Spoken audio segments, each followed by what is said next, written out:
Ito ang inyong lingkod na nagbabalik upang magbigay ng mga balitang walang bias at pawang katotohanan lamang. Ito ang Bayang Pinas. Ang isyong ito ay naging usap-usapan nga sa buong bansa at sa iba't ibang social media platforms. Isang mabigat na iskandalo ang muling gumulat sa bansa matapos kumalat ang balitang nagsalita ng mga taong binayaran umano ni Pangulong Kuting upang manahimik. Ayon sa mga ulat, milyong-milyong piso ang ibinayad sa bawat isa sa kanilang kapalit ng kanilang katahimikan tungkol sa di umano'y pagkaka-adik ng Pangulo sa paggamit ng bushabs. Ilang dating malalapit na kaalyado ni Pangulong Kuting na lumantad at isiniwalat ng mga impormasyong matagal nang itinatago mula sa publiko. Sinabi ng mga ito na ang Pangulo ay matagal nang gumagamit ng illegal na bushabs at mga taong may kaalaman tungkol dito ay binayaran ng malalaking halaga upang huwag ibulgar ang nasabing issue. Dahil sa mga bagong revelasyong ito, mas tumindi ang pangamba ng publiko tungkol sa kalagayan ng liderato ni Pangulong Kuting. Marami ang nagtanong kung paano nakakaapekto ang umano'y paggamit ng bushabs sa kanyang kakayahan bilang pinuno ng bansa, lalo na sa mga mahalagang desisyon na may kinalaman sa kapakanan ng buong sambayanan. Maring itinanggi ng palasyo ang mga aligasyon at sinabi ng tagapagsalita ni Pangulong Kuting na walang katotohanan ang mga paratang. Ayon sa kanila, isa lamang itong desperadong hakbang ng oposisyon upang pabagsakin ang administrasyon. Gayunpaman, ang mga tawag para sa isang independenteng investigasyon ay patuloy na lumalakas mula sa mga mambabatas, grupo ng mga abogado at civil society organizations. Kasabay nito, nagsimula na ring magsagawa ng kanilang sariling investigasyon ang mga ilang institusyon, partikular na ang Senado, upang alamin ang katotohanan sa likod ng mga aligasyon ito. Inihiling ng maraming sektor na magkaroon ng malalimang pagsusuri upang malaman kung may batayan ba ang mga paratang at kung ano ang mga binayarang saksi ay nagsasabi ng totoo. Patuloy na sinusubaybayan ng taong bayan ang mga kaganapan at hinihintay ang anumang hakbang mula kay Pangulong Kuting na nananatiling tahimik sa kabila ng mga kontrobersyang nakapalibot sa kanyang administrasyon. Para nga sa kabuuang detalye, panoorin ang buong video. At salamat na rin sa ating mga solid viewers sa walang sawang pagsuporta. Kung bago ka naman sa ating channel ay syempre, huwag kakalimutang mag-subscribe at pindutin ang notification bell at piliin ang all upang laging maging updated sa mga balitang bago, totoo at walang bias dito sa channel ng Bayan, ang Bayang Pinas. Huwag din kakalimutan mag-iwan ng like at ishare ang ating video.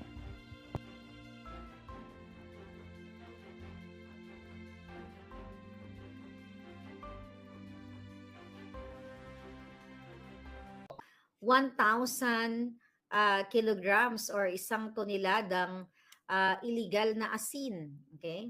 Illegal na asin. Wait a minute. Okay. Mhm. Wait. Not yet. Okay. Tignan ko lang yung... wait a minute. Okay, tignan natin itong illegal na asin. Okay, mga kababayan. Okay, nasaan yan? Tignan natin yung illegal na asin dito. Nasaan na yung illegal na asin? Okay, mga palangga. Ito na siya. Okay, nawala yung record natin ng mga pangalan ng sangkatauhan. Okay, tignan ko lang nandito. Alright. Mukhang pinipeste tayo ni Lisa Tanas. Okay. Okay, pinipeste tayo ng mga walang hiya. Alright, kaya naman, ay nako mga kababayan, talagang nakakalungkot itong pangyayari. Alright, pangyayari sa ating bayan. So ngayon, kahapon, ay ibinalita ko nga sa inyo yung 1,000 kilograms o isang tonelada, okay? Isang tonelada na illegal na asin. So ito yung mga pangalan, di ba?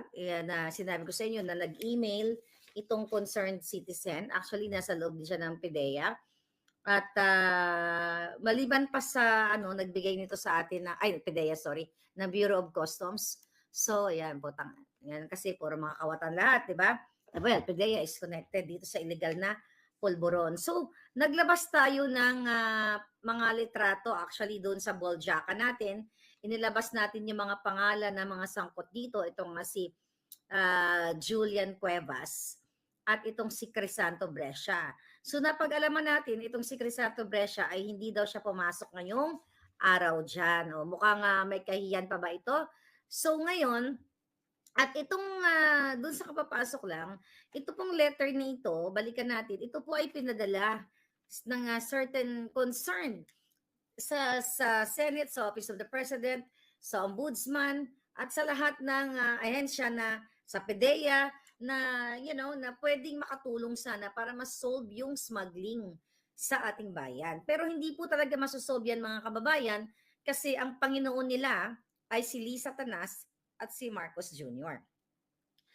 So kagabi ni-report ko sa inyo na yung way nila, yung mga style nila na kunyari, abandoned shipment, tapos yung pala style nila na talagang kanila yung mga na yon, mga shipment na yon. Tapos ang gagawin nila, mga kababayan, sasadyain talaga nila na kunyari abandoned.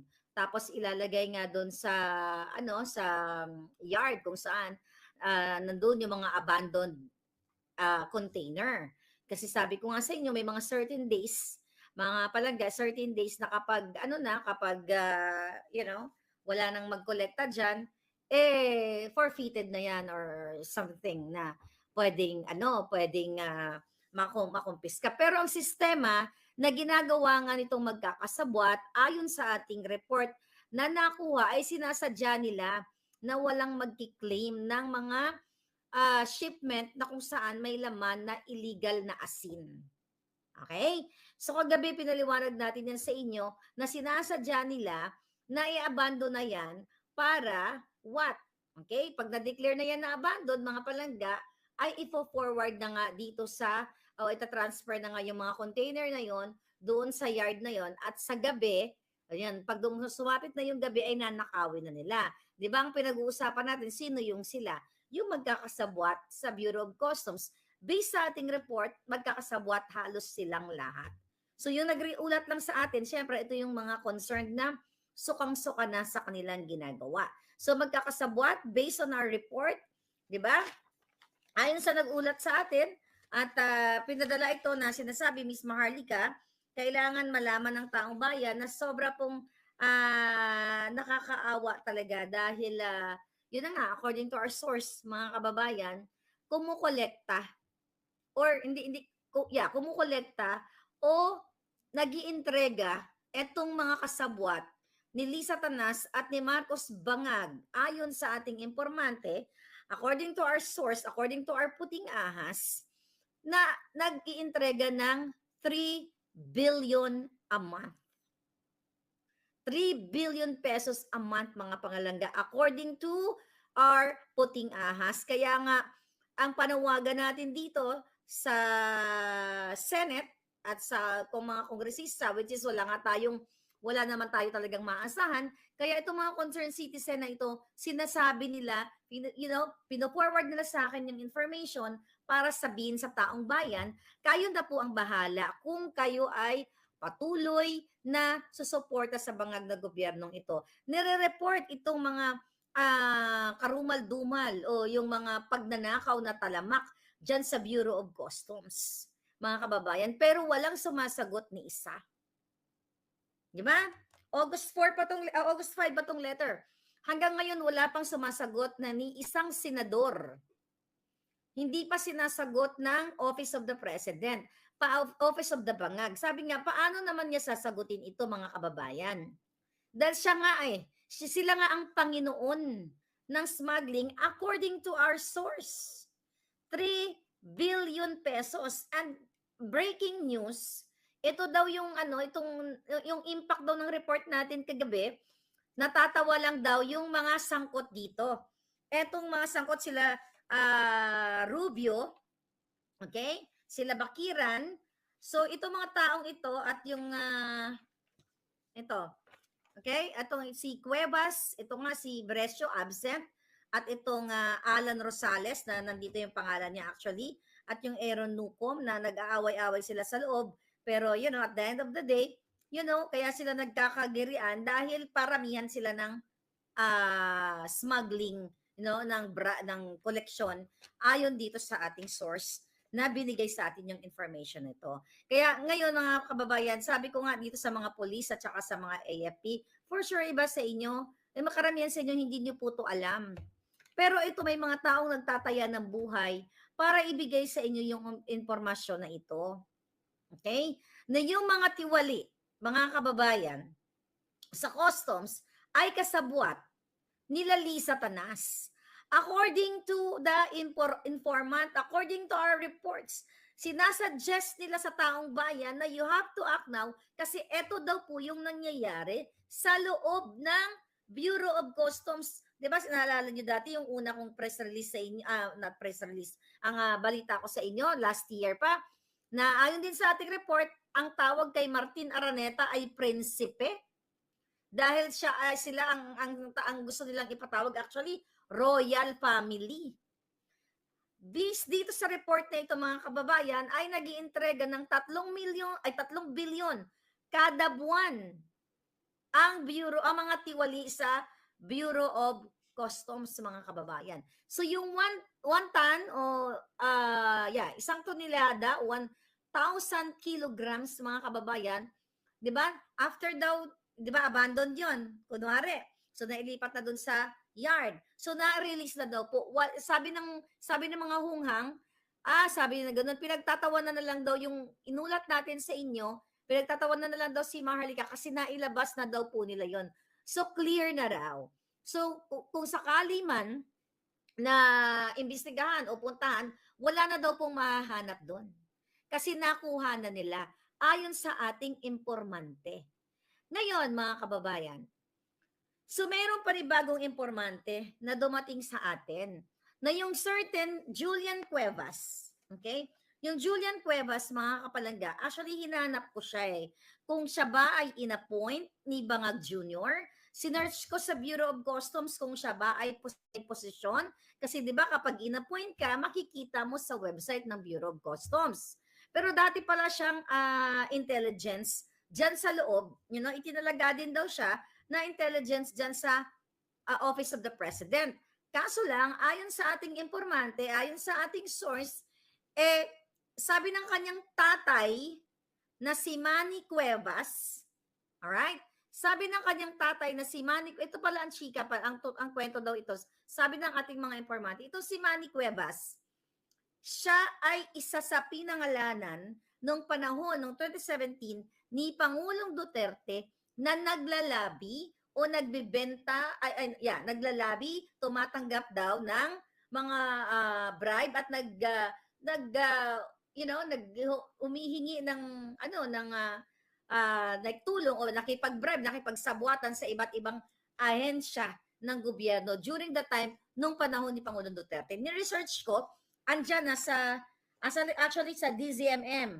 Okay? November 28 of 2017, may ulat ang DZMM na sinabi talaga ni Pangulong Duterte na itong Manny Cuevas na ito ay naglalabi ng mga pwesto and kung ano-ano pang ibang mga illegal na aktibidades. So ngayon, mga palangga, ito daw yung Julian or Speedy Cuevas kasi nag-shooting. Ito ay anak ni Manny Cuevas at sabi daw nung Manny Cuevas, kasi walang pera masyado dun sa intelligence, nakipag-usap kay Bangag na kung pwede yung anak ko ay ilagay na lang sa Bureau of Customs. So yun mga kababayan. So imagine mo, coming from Pangulong Duterte, naglalabi o nagmi-middleman sa mga government contracts during 2017 and now, sabi nga, based sa ating informante, itong anak niya ay nasa Bureau of Customs. Pero wala siya sa organizational chart. At ito daw ang Cuevas na ito mga kababayan ay uma-acting na executive assistant ni Bienvenido Rubio na kung saan siya daw po ang nagpa-facilitate ng lahat ng mga transaksyon para pumasok ang lahat ng mga smuggling o illegal, lahat ng klaseng illegal na dumaan sa port. Ngayon, eto mga kababayan, eto yung sulat. Okay? Ito yung sulat na nakarating na ito sa Office of the President, sa Senate, sa Ombudsman, sa PIDEA at sa iba pang mga ahensya. Tinagnan natin yung mga chairman ng Committee on Drugs dito, yung mga senador na nabanggit na natin kahapon. So anyway, so ngayon, ganito kalala.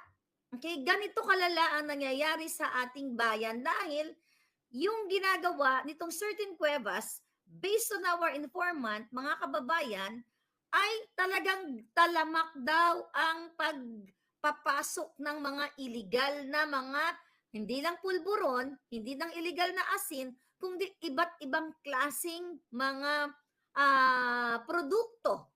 At ayon sa ating informante, mga palangga, ay talagang ito siya ay umaakto na executive assistant ni Bureau of Customs Commissioner Rubio na kung saan meron pa daw itong 15 bodyguards.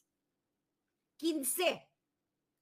Bakit siya may 15 bodyguards? 'Di ba?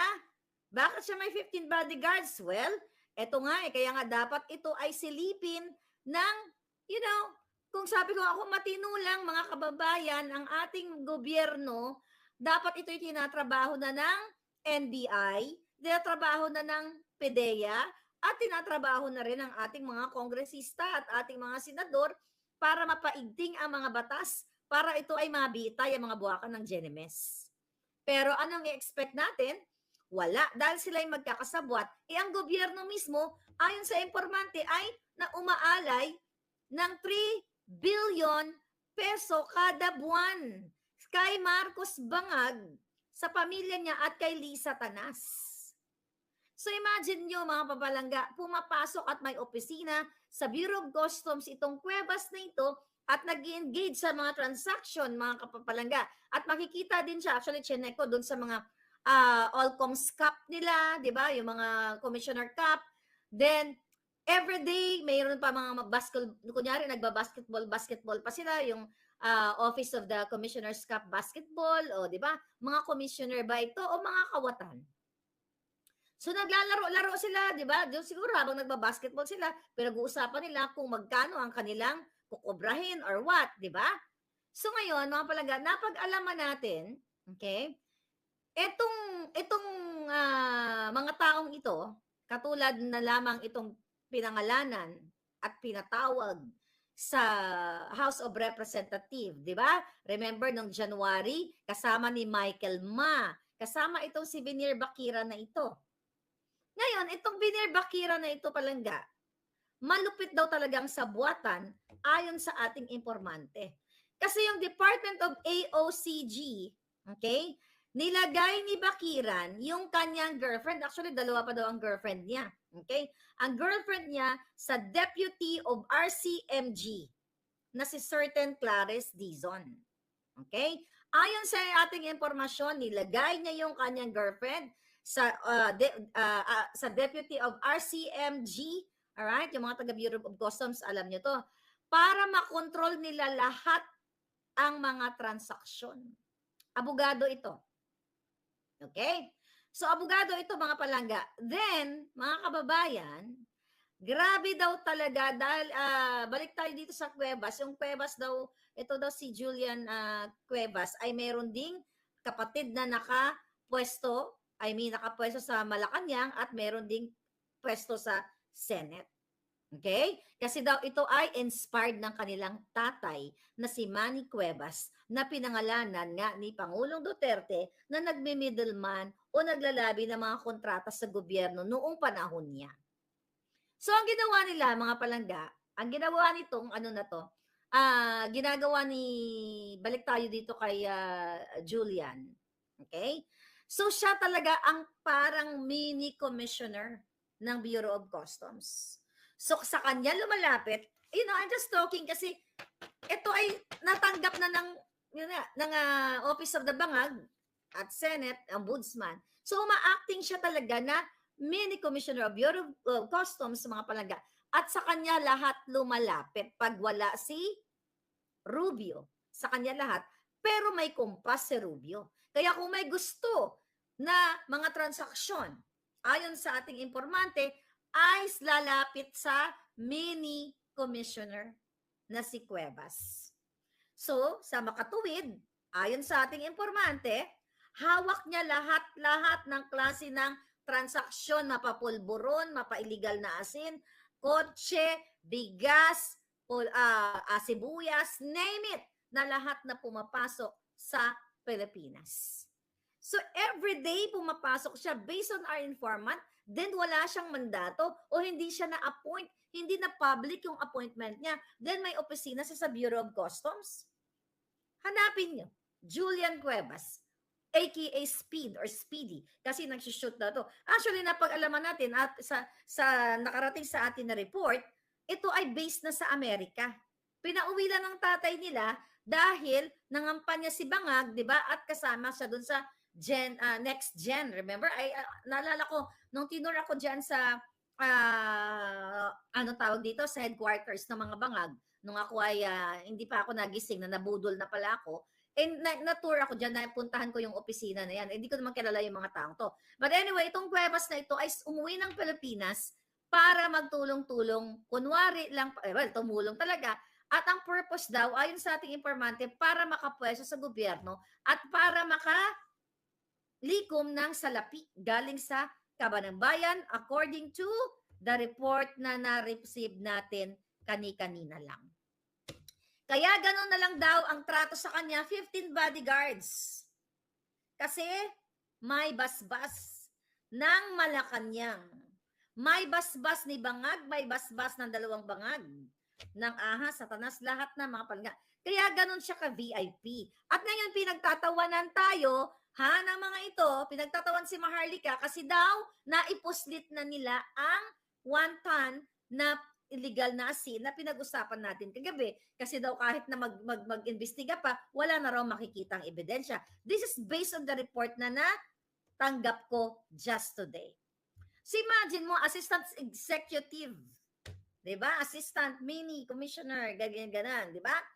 Bongga-bongga. Actually, tinanong ko dun sa informante ko. Sabi ko, Madam, sabi ko, pag nagbabiyahe ba ito? Sabi ko sa kanya. Sabi ko, pag nagbabiyahe ba ito palangga? Sabi ko sa kanya. Actually, ang informante itong nagbigay sa atin, Actually, ang informante na natin sa Bureau of Customs, 5 na. Okay, iba-ibang angle. Pero ang kanilang kwento, pero pare-pareho lang. Common denominator ay ito pa rin ang mga lumalabas na pangalan. So ngayon, sabi ko dito sa kanya, sabi ko palangga, ito bang si Cuevas? Pag nagta-travel ba sila abroad? May idea ka ba kung diplomatic passport ba? Excuse me, diplomatic passport ba? Ganyan-ganyan. Kasi kung hindi siya appointed, di ba? So definitely, aalis siya ng ibang bansa na as, turista or somewhere. Ang sabi sa akin, Miss Maharlika, nung pumunta sila ng Amerika last month ba, or ito lang, recently, pumunta daw sa Amerika itong si Cuevas. Well, baka hindi pa siya citizen, ano? Kasi according to our report, dito sa ating informante, ay kumukuha daw ng clearance pa. Sabi niya, kumukuha ng clearance nung umalis sila ni Rubio papuntang Amerika. So, ibig sabihin, kung kumukuha siya ng clearance, empleyado siya, di ba? Kasi everyday siya pumapasok eh. Oh, may sarili siyang opisina. So, yun yung nakikitang, yun ang report sa atin. Actually, galit na daw po yung mga mayors, yung mga nasa Mindanao, yung mga taga Zamboanga. Kasi, pati daw mga bigas doon ay pinasok na nila sa Zamboanga. Hindi pa sila kontento sa Metro Manila, pati daw Zamboanga, gusto pa nilang hawakan ayon sa ulat na natanggap natin. Kaya nga may pagkakataon daw na winarning shot siya, okay? Yun ang Philippine Coast Guard, doon sa mga, alam mo naman yung mga barko, yung mga shipment nila, winarning shot, nag-release daw ng isang shot para ipaalam dito sa Cuevas na wag kang magbida-bidahan dito sa parang teritoryo namin. Something like that. So ngayon, mga palangga, sabi ko nga, habang pinapakinggan ko at habang binabasa ko yung mga information na narating sa akin, sabi ko, Lord, kailan mo tatapusin ang mga jutang ginemes na ito? Yung mga AFP na to protect the people, to protect the Filipino people, lahat kayong men and women in uniform. Ito po yung larawan ng inyong bayan na sinasabi nyong mahal ninyo. Ito, sumulat ang concerned citizen. Actually, ini-inform ko lang to sa inyo. Ang concerned citizen, hindi sila pinapansin ng bangag na gobyerno, mga palangga kong brusko. Andito, ayan, naka-address lahat ng mga senador na under dito sa Committee on Drugs and Public Order. Nandito, walang sumasagot. Kaya kay Maharlika na lang sila nagre-report. Kasi alam nila na hindi kahit itaya, nakataya na yung alindog ko dahil alam nyo naman na may death threat ako coming from the bangags, di ba? At na-report na nga yung mga yan dito. So, ito yung larawan, mga kababayan. So, ngayon, ang sinasabi dito ng ating informante, ma'am, kasabwat yan, okay? Si Martin Araneta, mga kaibigan nila Sandro. Di ba sinabi nga dito? Nakalagay dito eh, oh. Ano sabi dito? Close friend of Ferdinand Alexander Araneta Marcos. Okay? Pictures is attached. Is attached to the email. Ngayon, nung i-vlog natin kagabi, mga kababayan, ito daw si Venier Bakiran, kampante lang daw siya kasi once na daw matanggal siya sa Bureau of Customs, ililipat naman daw siya ni Liza Tanas sa BIR. Grabe, ano? Kung saan talaga may pera. Sabi niya, ilalagay naman ako sa BIR eh. Pagpaalisin ako dito sa Bureau of Customs. So, may naka-ready na pwesto para sa kanya. So, kaya nga mga kababayan, patawa-tawa daw sila kasi malinis na raw yung yard na kung saan nilagay yung mga abandoned shipment. Malinis na, wala na raw makikita ang mga matinong otoridad kung may matino pa, just in case na iimbestigahan, mga kababayan, mga palangga ko. 'Di ba? So nakikita nyo ang mga eksena. So yung ibang mga brokers at iba daw na mga nagnegosyo naman ng tama ay galit na galit dito sa grupo, okay, nila Bakiran, Rubio, itong mga nabanggit na dito, si Brescio, etong si Cuevas. See that, mga kababayan? Now, okay? Kagabi nabanggit ko din sa inyo. Actually, this is not my hindi galing sa akin to. Galing sa informante na itong si certain Alan Rosales, okay, at si Aaron Nucom, yung Aaron Nucom pinangalanan ito ng Kongreso. Na actually hindi siya pinangalanan, sinumon sila. 'Di ba? Sinupina sila, mga kababayan. Etong si Aaron Nucom, itong si Venier Bakiran, si Michael Ma, kung natatandaan ninyo, nung January of 2023, naka-ready na lahat ng mga resource person, yung iba nasa probinsya, sumakay na ng eroplano dahil, naka-message ko yan si Swansing, nandyan sa kanyang Facebook page dati. So, napag-alaman natin na